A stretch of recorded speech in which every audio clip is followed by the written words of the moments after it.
अस्सलाम वालेकुम, वेलकम करते हैं हसन एजुकेशन सिस्टम के प्लेटफॉर्म पे। लेटेस्ट अपडेट है, एसटीआई स्कूल टीचर इंटर्नशिप की जो जॉब्स आई थी उसका प्रोसेस कंटिन्यू था और फाइनली अब इसका क्या बना, क्या हुआ और इसके बारे में बात करेंगे। डेफिनेटली एसटीआई आपके साथ एक धोखा था, ड्रामेबाजी थी, कुछ भी नहीं था।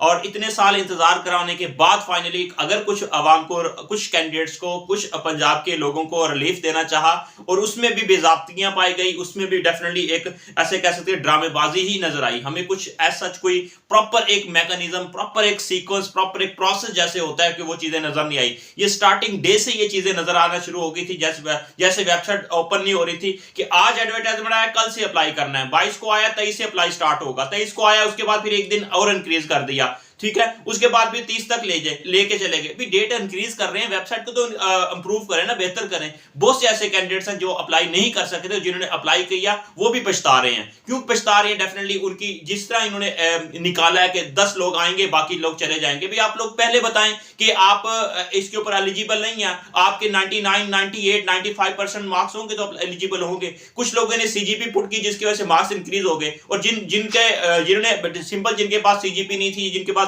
मार्क्स वाली डिग्री थी, उनकी परसेंटेज कम हो गई। ये भी डेफिनेटली ये एक ज्यादती है, ठीक है। तो इस तरह ये सारी चीजें हैं और आपके साथ डेफिनेटली जज्बात के साथ खेला गया है इन कैंडिडेट्स के साथ। और जिनकी सिलेक्शन 1-2%, क्या बाकी लोग इस पंजाब का हिस्सा नहीं है, पंजाब के लोग नहीं है, ठीक है? क्या उनको 5 साल 6 साल इंतजार करने के बाद अगर कुछ रिलीफ देना चाहा, अगर आपको इतना एहसास हुआ इतने सालों के बाद, आपसे इतनी तैयारी नहीं हो सकी कि आप अपने जो है ना वेबसाइट को इंप्रूव कर लें, बेहतर कर लें, इसके साथ साथ अब जो चीजें आगे डेट इंक्रीज कर रहे हैं, अगर जिसका कोई ऑब्जेक्शन है कि वो डीईओ से मिले, कि डीईओ तो जैसे वेलकम करने के लिए सामने खड़ा हुआ है कि उनसे जाके बात कर लें, कहां बात सुनता है? कोई नहीं बात सुनता, ठीक है। कि अब ये चीजें हैं और ये काफी स्टूडेंट्स का, काफी कैंडिडेट्स का एतराज था कि हमारी ये ऑब्जेक्शंस हैं, ये इश्यूज हैं। और इसके अलावा अब जो ये चीजें हैं जो मतलब कि जैसे जिनके अगर मार्क्स 80% या 90% है, ठीक है, उनको पहले राउंड में कह दिया कि बाहर निकल जाए, कि उन्होंने जो मेहनत की है, उन्होंने अप्लाई किया, यहां तक पहुंचे हैं, इससे पहले यूनिवर्सिटीज के अंदर फीसें पे की है,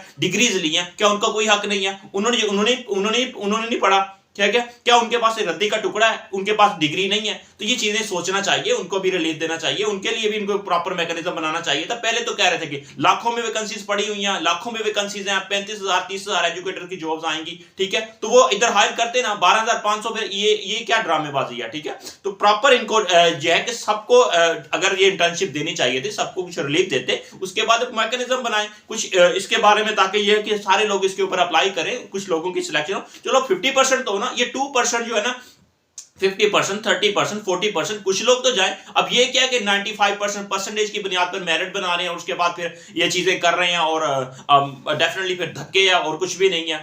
बच्चियां, बेटियां बेसिकली एक जगह से दूसरी जगह जा रही हैं, कहीं जा रही हैं, आपका ये इशू है, आपने सब्जेक्ट सही सिलेक्ट नहीं किया, आपका ये था कि ये चीजें आपने वहां पे शो करवानी थी, वेबसाइट को इंप्रूव करते, ठीक है। तो ये चीजें पहले तो वहां पे रुलाया, वहां पे डेफिनेटली आपने जो काम किया वेबसाइट के ऊपर वहां पे तंग किया, उसके बाद फिर उसको भी बेहतर नहीं किया, और फाइनली जब उसके बाद जब नेक्स्ट प्रोसेस स्टार्ट हुआ वहां पे ये चीजें हैं। इंटरव्यू क्या था? ड्रामेबाजी थी और कुछ भी नहीं था, ठीक है। तो मैं ये तो यही कहूंगा, और सिलेक्टेड, रिजेक्टेड और ये शॉर्ट लिस्टेड, ये कुछ भी नहीं था, ठीक है। ये सारी चीजें हैं, कभी कुछ आ रहा है, कभी कुछ आ रहा है, किसी का कुछ शो हो रहा है और किसी के साथ कुछ और है।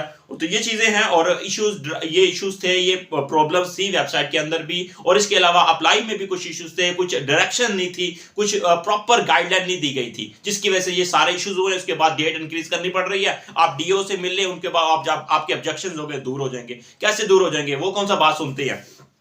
ये चीजें हैं और आपका हक है। और इसके अलावा जो जिनके 60% 70% मार्क्स है, उनका भी हक है, उनको भी रिलीफ देना चाहिए। क्या वो इस पंजाब के शहरी नहीं है? ठीक है। तो ये चीजें हैं, कुछ बात करने की है डेफिनेटली। अब इनको होश के नाखून लेना पड़ेगा, कुछ ना कुछ जॉब्स दें, रिलीफ दें। और ये क्या है कि एक उम्मीद लगा के बैठे थे कि चलो फाइनली कुछ अरसे के लिए जॉब्स आई हैं, कुछ ना कुछ तो हुआ, लेकिन उसमें भी अगर आपको पहले राउंड में कह दिया जाए कि नहीं टॉप 10 वाले आएंगे, बाकी घर बैठ जाए, ठीक है, जिस तरह पहले बैठे हुए थे, तो ये तो फिर धोखा है और ये फिर और कुछ भी नहीं है, ये फिर ज्यादती है। तो मैं तो यही कहूंगा कि होश के नाखून लें, और इस डेफिनेटली हमारे वोट से ही ये जो है ना असेंबलियों तक पहुंचे हैं, वजीर वगैरह बने हैं। तो ये जो ओहदेदार हैं, एजुकेशन मिनिस्टर्स हैं, जो भी हैं, ठीक है, एजुकेशन की पोस्टों के ऊपर संभाले, लेकर लो लेवल से लेकर हाई लेवल तक सबको चाहिए, ठीक है, मिलके इस अवाम का ख्याल रखें और इस अवाम के साथ जो वादे नारे किए हैं उनको प्रॉपर रिलीफ देना चाहिए। अब ये नहीं कि 2% को जॉब्स वगैरह दे के, वो भी इंटर्नशिप के जॉब्स के ऊपर। इंटर्नशिप को भी प्रॉपर देखे ना, इंटर्नशिप भी नहीं दे रहे, ठीक है, अगर वो दिए हैं उसमें भी कह रहे हैं कि 2% लोग जो होंगे 98% 95% उनकी सिलेक्शन होंगी, ठीक है, ये इश्यूज हैं। और कुछ लोगों के डेफिनेटली डॉक्यूमेंट्स भी अपलोड नहीं हो रहे थे, वेबसाइट में मसले मसाइल थे, ठीक है। बाकी लोगों का भी हक है, जिनके 89% आए, जिनके 88% आए, या 80%, 60%, 70%, ये चीजें क्लैरिटी के साथ पहले आप बताएं, ठीक है। पहले उधर जलील किया, उसके बाद फिर बाद में जब निकाल दिया फिर उधर जलील किया, जो आगे जा रहे हैं उनको भी जलील कर रहे हैं, तंग कर रहे हैं, परेशान कर रहे हैं। तो ये चीजें हैं, और अल्लाह ताला से हम दुआ ही कर सकते हैं कि अल्लाह ताला अपनी कोई करम नवाजी करे और डेफिनेटली इनको हदायत दे, और ताकि है कि आपके लिए रिलीफ मिले, और अल्लाह ताला से दुआ करते हैं। All the best, take care.